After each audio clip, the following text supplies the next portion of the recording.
কি এমন বিশেষ আমল আছে তোমার, আমার একটু বলো, আমি ওই আমল করে জান্নাতি হতে চাই। আল্লাহু আকবার। এবার আনসারী সাহাবী মুখ খুললেন, উনি বললেন, ও ভাই আব্দুল্লাহ ইবনে আমর ইবনে আস, এমন কোন বিশেষ আমল আমার নাই।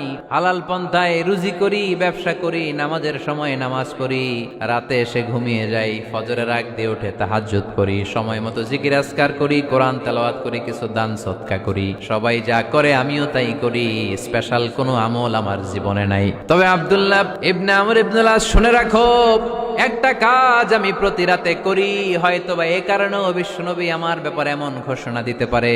আব্দুল্লাহ বললেন, ও আনসারী সাহাবী, কি কাজ তুমি করো? এবার আনসারী সাহাবী বলতে লাগলেন, প্রতি রাতে যখন আমি আমার বিছানায় ঘুমোতে যাই, আমি কারো ব্যাপারে কোনো রাগ, কোনো হিংসা, কোনো ক্ষোভ অন্তরে নিয়ে ঘুমাতে যাই না। ওই দিন যার সাথে যা হয়েছে সবাই রে মাফ করে দিয়ে মিটমাট করে একটা প্রশান্ত অন্তর নিয়ে আমি বিছানায় ঘুমাতে যাই। ওই দিনে কেউ আমার গালি দিছে, কেউ আমার বকা দিছে, কেউ আমার বিরুদ্ধে মিছিল করছে, উল্টা পাল্টা যে যাই করুক না কেন, আমি কিচ্ছু মনে রাখি না।